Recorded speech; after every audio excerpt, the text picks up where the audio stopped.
Fala galera, tudo bem com vocês? Professor Glemes tem aqui na Estrada com os Profs. E você está se perguntando, professor, por que você está com um copo d'água na mão e com uma colher?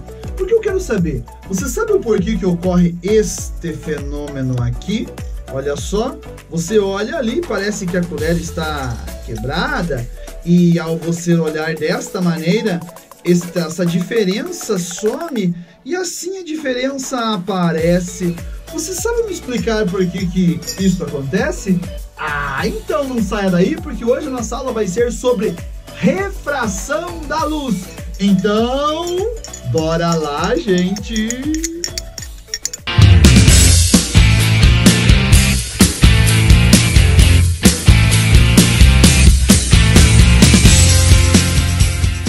Olha só, moçada, olha só que bacana. Quando a gente fala a respeito da refração da luz, o que quer dizer a refração da luz? Mudança no meio de propagação. Ou seja, a luz, ela não necessariamente necessita de um meio material para se propagar, né? A luz é uma onda eletromagnética, então ela se propaga no vácuo e em todos os outros meios que forem transparentes ou translúcidos. Então, o que acontece? Quando a luz está se propagando, ela está se propagando por um meio, seja esse transparente ou translúcido. Ao mudar esse meio de propagação, ocorre um fenômeno que a gente chama de refração da luz. Refração é a mudança de meio.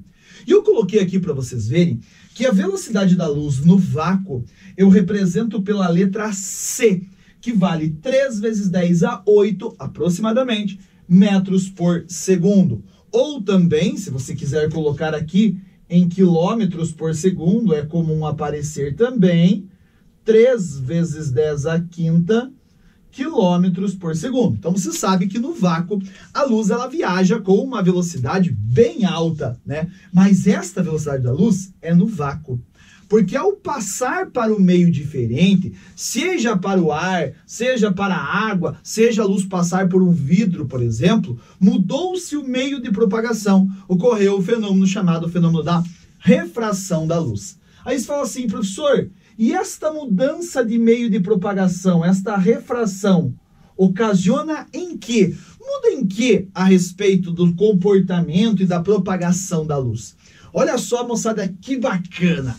Professor, que legal! Você vai colocar o seguinte, ao mudar o meio de propagação, nós teremos, na refração, nós teremos uma alteração na velocidade da onda. Nós teremos uma alteração na velocidade. Mas agora, se você for lembrar e pensar um pouquinho como que nós calculamos a velocidade de uma onda, lembre-se que a velocidade da onda é dado por lambda, que é o comprimento de onda, vezes a frequência. E, logicamente, essas características de ondas nós vamos estudar um pouquinho na sequência. Só vou colocar aqui para que a gente possa entender. Então, a velocidade de uma onda é dado pelo seu comprimento de onda vezes a frequência. Então, eu vou colocar aqui esta letrinha grega chamada lambda. Lambda é o nosso comprimento de onda. E o F é a frequência desta onda.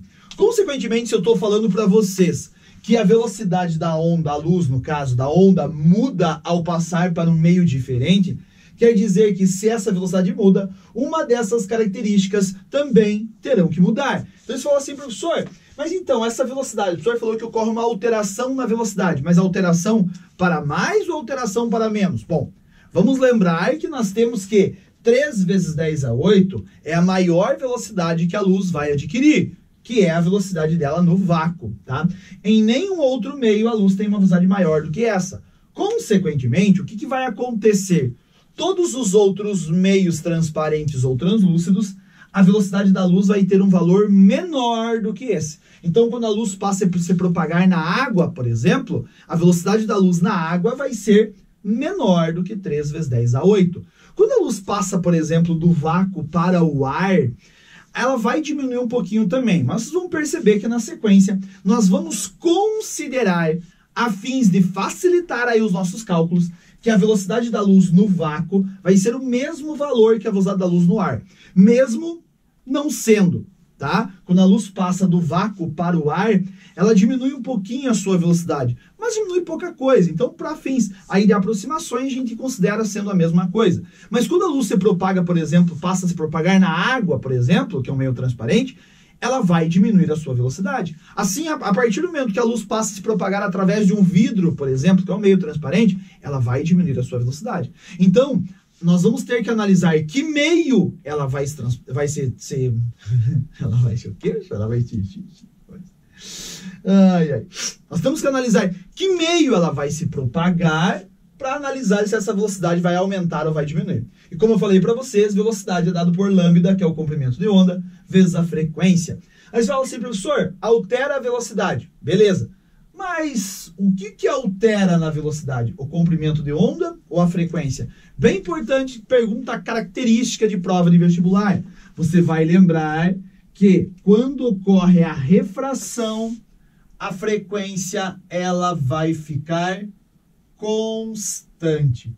Então, moçada, não tem mudança na frequência. Se a velocidade vai alterar, esta alteração na velocidade vai ficar em função do comprimento de onda.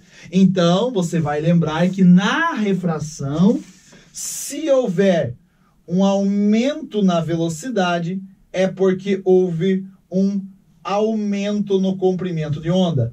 Se houver uma diminuição na velocidade, é porque houve uma diminuição no comprimento de onda. Porque a frequência na refração sempre permanece constante. Estamos entendidos? Aí você fala assim, professor, mas essa velocidade eu posso calcular, porque no vácuo nós sabemos, é 3 vezes 10 a 8 metros por segundo, ou 3 vezes 10 a 5 km por segundo, a velocidade da luz no vácuo. E se a luz se propagar para a água, por exemplo? Tem como eu saber qual é a velocidade da luz na água? Tem. Tem como saber qual é a velocidade da luz que se propaga por um vidro? Tem, claro que tem. É isso que a gente vai ver na sequência. Então, bora lá. Então, olha só, para que a gente possa descobrir a velocidade da luz no meio em questão, nós vamos ter que utilizar o que nós chamamos de índice de refração, que eu represento por esta letra N. Você vai falar, professor, o que é esse índice de refração? Primeiro, é uma grandeza adimensional. Lembre-se que adimensional quer dizer que não tem uma unidade, tá? Adimensional não tem unidade. Então, ele simplesmente vai ser um número. Não é à toa que é um índice. Ele vai ser apenas um número. 1, alguma coisa, 2, alguma coisa e assim por diante. Esta grandeza adimensional indica a refringência do meio de propagação. Você vai ouvir muitas vezes, vai ver muitas vezes essa palavra chamada de refringência do meio. Você fala, professor, mas eu não sei o que é a refringência do meio. Moçada, olha só, quando eu falo em refringência no meio, eu estou associando a velocidade com que a luz se propaga neste meio, tá? Então, quando ele fala assim, em meio refringente, ele está relacionando a velocidade com que a luz está se propagando por esse meio. Isso vai perceber que esta relação da refringência com a velocidade é uma relação inversamente proporcional que eu coloquei aqui para vocês. Se eu quero determinar o índice de refração de um meio em questão, então eu vou colocar aqui, ó, o índice de refração de um meio em questão, de um meio qualquer, por exemplo, quero descobrir o índice de refração da água. Então, o índice de refração da água será o C, que é a velocidade da luz no vácuo, que você já sabe, 3 vezes 10 a 8 ou 3 vezes 10 a 5 km por segundo, divididos pela velocidade da luz neste meio em questão. Aí, desta maneira, percebeu que esta relação é uma relação inversamente proporcional. Quer dizer que quanto mais rápido a luz se propaga no meio em questão, ou seja, quanto maior a velocidade da luz naquele meio, menor será o índice de refração daquele meio, ou seja, menor será a sua refringência. Quanto menor a velocidade da luz daquele meio, maior será o índice de refração daquele meio, maior será a refringência. Então, vocês vão anotar aí esta relação. Velocidade do meio e o índice de refração são grandezas inversamente proporcionais. Então, lembre-se que quanto maior o índice de refração de um meio, menor será a velocidade da luz naquele meio. O contrário é verdadeiro. quanto menor o índice de refração, ou seja, quanto menor a refringência do meio, maior será a velocidade da luz naquele meio. Estamos entendidos a situação? Bacana? Agora, olha só, existem leis que determinam tudo isso. Eu vou sair da imagem para que a gente possa ir para as leis da refração. Então, bora lá. Olha que bacana. Então, imagine que eu tenho uma superfície que separa dois meios de propagação. Eu não especifiquei, tá? Justamente para você analisar de maneira geral. Então, eu tenho o meio A, que pode ser o ar, por exemplo, e o meio B, que pode ser a água. Assim como eu comecei essa aula falando com vocês, eu tinha um copo d'água, na parte de cima eu tinha ar, e dentro do copo eu tinha água. Então eu tenho uma superfície, que é a superfície da água, que separa dois meios de propagação. E o que eu vou fazer? Eu vou incidir um raio de luz na superfície de separação. Eu coloquei aqui essa linha imaginária, que nós chamamos de normal, só porque a gente tem uma noção de simetria aqui, tá? Então eu vou pegar, como se eu pegasse uma ponteirinha laser, e vou incidir um raio sobre esta superfície de separação. Olha só, eu estou incidindo um raio, e este raio que eu estou incidindo nesta superfície, eu chamo de raio incidente. Então aqui nós temos o raio incidente, que incidiu com um certo ângulo, que eu chamo esse ângulo aqui de ângulo de incidência. Como efetivamente esse meio é transparente, quando esse raio incidir, ele vai entrar para dentro deste meio aqui. Só que o que acontece, moçada, devido a ser meios com índices de refrações diferentes, este raio ele não passará em linha reta aqui sem sofrer desvio. Ele vai desviar. E vai desviar para onde? Bom, eu tenho duas possibilidades. É isso que agora você vai prestar a atenção em mim. Olha só, olhando aqui, eu vou sair um pouquinho da imagem para você poder enxergar. Então, em vez desse raio passar reto aqui, como você está vendo a minha régua, ele pode ter duas possibilidades. Ele pode aproximar-se da normal, ou esse raio ele pode afastar-se da sua reta normal. Lembre-se que o ângulo de incidência é sempre em relação à normal, igual nós já vimos em espelhos.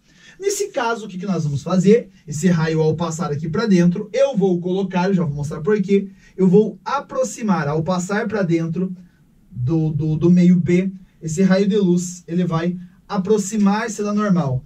Percebam que ao passar ali, diminuiu o ângulo. Então, este raio vai ser o meu raio refratado e esse ângulo vai ser o ângulo de refração, que nesse caso, percebeu que esse ângulo de refração é menor que o ângulo de incidência.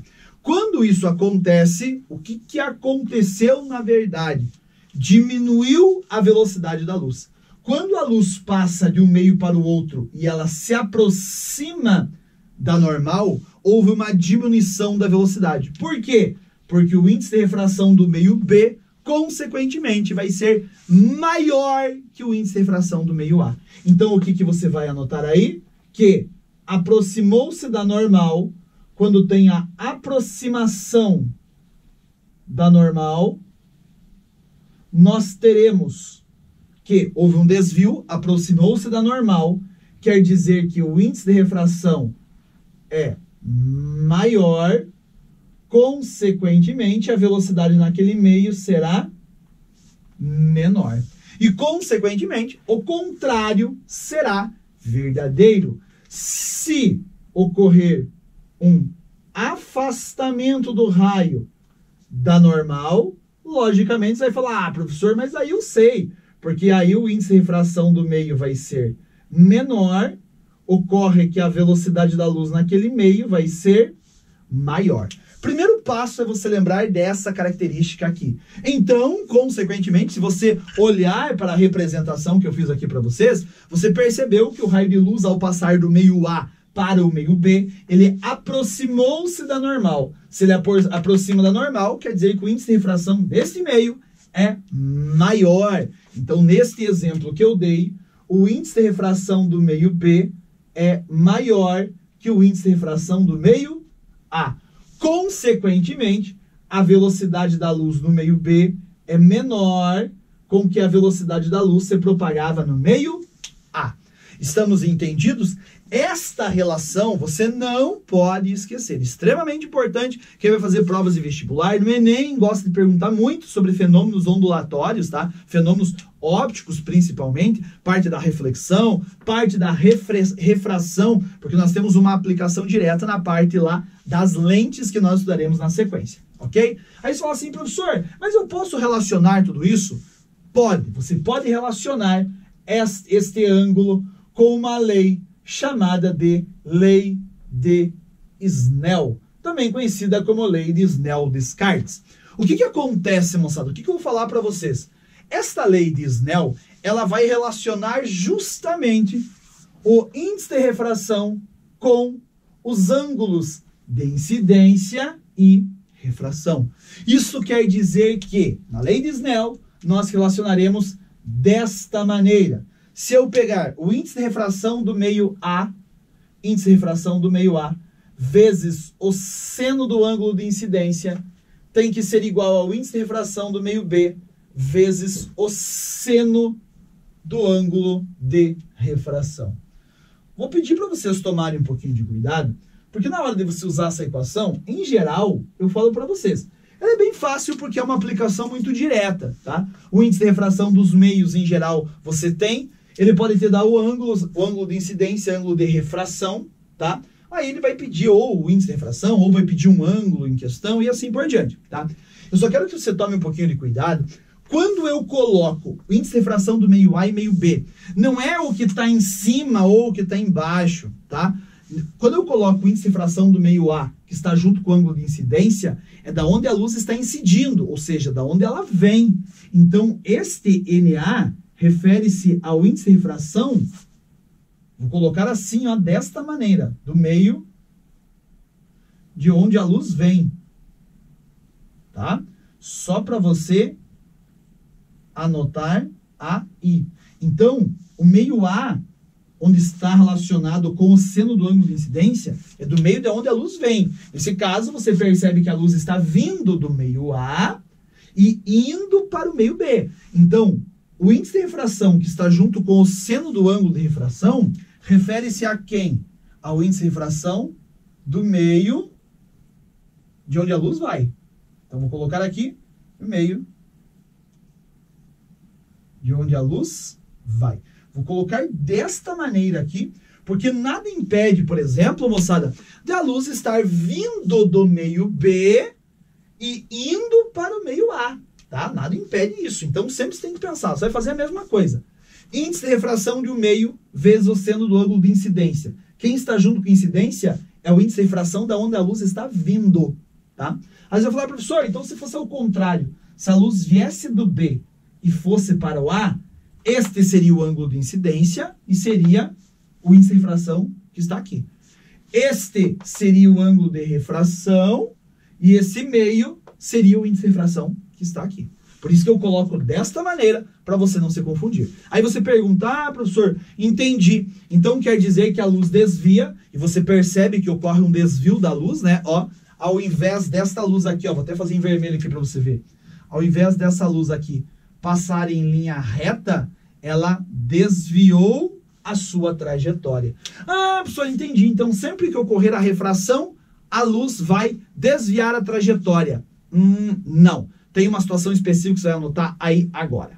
Então, olha só, a pergunta era, toda vez que a luz muda o seu meio de propagação, ocorre o desvio da luz?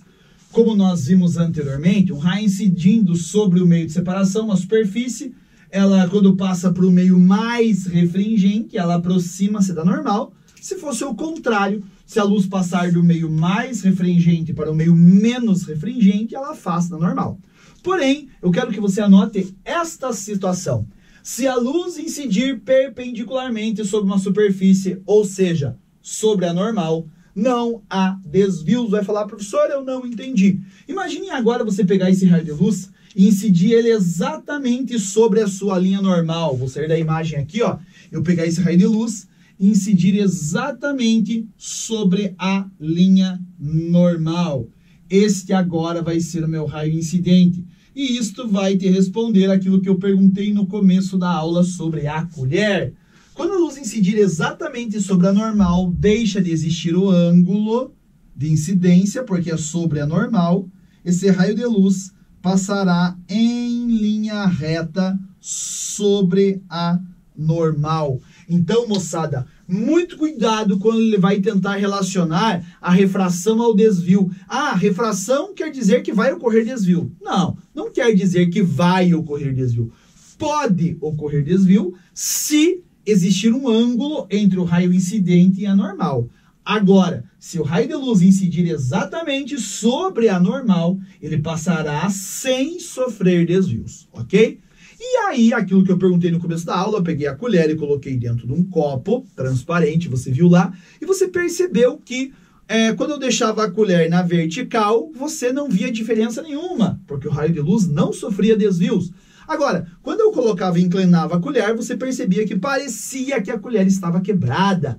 Isto é em função do que nós chamamos de profundidade aparente. Ou seja, eu fiz um belo de um desenho aqui. Imagine que eu tenho uma superfície de separação, onde eu tenho ar e aqui a água. E nós temos um peixinho, isso aqui é um peixinho, um beta, não sei se é isso, peixe. Aqui eu tenho um peixinho que vai ser o meu objeto, que eu vou estar observando. E aonde eu estou? Eu estou aqui, ó. Isso aqui é os meus olhos, aqui é o meu olho. Eu sou o observador e eu estou observando o peixinho dentro da água. Eu quero que você entenda que para que eu enxergue o peixinho, o que tem que acontecer? A luz do sol do dia que está aqui fora tem que entrar na água, bater no peixe, o peixe refletir essa luz, e a luz que reflete do peixe, lembre-se lá, moçada, inclusive se você esqueceu os princípios da óptica geométrica, volte aqui na playlist de física, vai lá na playlist de óptica e assista de novo a aula sobre princípios da óptica geométrica, tá? Então a luz bate no peixinho, reflete, sai da água e chega exatamente nos meus olhos. E eu consigo enxergar aquele peixinho. A diferença é que o seguinte, moçada, este raio de luz aqui que chega até os meus olhos, ele veio do peixe que está aqui. Mas eu enxergo uma imagem projetada em linha reta, ou seja, é como se eu estivesse enxergando este peixinho mais ou menos aqui, porque eu enxergo como se fosse em linha reta. Então aqui vai ser exatamente, moçada, a imagem do peixinho. Então eu vou estar enxergando o peixinho aqui, mas ele vai estar um pouquinho mais para dentro. Por isso que muitas vezes, quando você chega ali na borda de uma piscina, por exemplo, e olha para dentro da água, você vê o fundo da piscina mais próximo do que efetivamente está. Então, como que nós vamos determinar o que nós chamamos de profundidade aparente? Nós vamos chamar, eu vou chamar aqui, ó, a distância, vou fazer em vermelho, da imagem, ou seja, aquilo onde parece que o peixinho está. Esta distância da superfície até o peixinho, eu vou chamar de pelinha. Pelinha é a distância da imagem, lembram? E eu vou chamar esta profundidade aqui, aonde o peixe realmente está, aqui, ó, eu vou chamar de P, que é onde o objeto está. E, consequentemente, o objeto está na água. Então, se ele está na água, a água tem um índice de refração, que é o índice de refração aonde está o objeto. Eu, que estou observando, estou no ar. Então, o ar tem um índice de refração, que é onde está o observador. E simplesmente nós vamos fazer uma relaçãozinha para descobrir, por exemplo, essa profundidade aparente. Como, professor? Assim, ó, o índice de refração da onde está o observador está para o P', assim como o índice de refração da onde está o objeto está efetivamente para o P. Esta vai ser a relação que nós vamos aí utilizar para descobrir isso que nós chamamos de profundidade aparente, que eu vou até colocar aqui do lado, que vai ser o nosso P'. Então, simplesmente, você vai pegar o índice de refração do observador. Aonde o observador está? Ah, professor, o observador está no ar. Então, nós vamos utilizar o índice de refração do ar. E eu vou saber quanto vale o índice de refração do ar? Vai que eu já vou passar para vocês. divididos pelo P', que é a nossa profundidade aparente. Parece que aonde o peixe está. Tem que ser igual ao índice de refração do objeto. Aonde o objeto está? O objeto está dentro da água, então você vai utilizar o índice de refração da água, divididos pelo P. O P será a profundidade real do objeto, ok? Tranquilo? Isso fala assim, professor, mas eu vou ter que saber os índices de refração? Olha só o que você vai anotar aí. O índice de refração, moçada, o único que você vai precisar saber é o do vácuo, que nós vamos considerar sendo igual ao índice de refração do ar, que tem um valor unitário, que vale 1. Isto quer dizer que o índice de refração do ar, mesmo não sendo exatamente igual, nós vamos considerar como sendo 1 igual ao índice de refração do vácuo. Quer dizer que a luz se propaga na sua totalidade. Lembre-se que quanto maior esse índice de refração, menor será a velocidade da luz naquele meio. Então, por exemplo, todo mundo sabe qual que é a velocidade da luz no vácuo, né? Que nós vimos agora no começo da aula. 3 vezes 10 a 8 metros por segundo. Então, nós vamos considerar que a velocidade da luz no ar também vai ser 3 vezes 10 a 8 metros por segundo. Quando ele passa para a água, por exemplo, supomos que o índice de refração da água vale 2. Isso quer dizer que se aqui a luz se propaga com uma velocidade de 3 vezes 10 a 8, e o índice de refração do ar é 1, quando passa para a água, que o índice de refração é 2 quer dizer que a luz vai se propagar com a metade da velocidade com que ela se propagava aqui. Então, se aqui é 3 vezes 10 a 8, o índice de refração é 1, se aqui o índice de refração é 2, a velocidade vai ser metade, 1,5 vezes 10 a 8. E assim por diante. Como nós já vimos na equação, índice de refração é a velocidade da luz no vácuo divididos pela velocidade da luz no meio em questão. Estamos entendidos quanto à profundidade aparente? Muito bacana, né, pessoal? E aí, galera, gostou dessa aula? Que bacana, espero que sim. Então aí, compartilhe com a galera, dá um like no vídeo e também não esqueça, aproveita e se inscreva no canal. E também vai lá no Instagram, digita lá na pesquisa. Digita o que, professor? Isso, digita na estrada com os profs. E segue a gente, moçada, bora estudar. Qualquer coisa, estamos aqui. Digam tchau pra mim. Tchau, gente.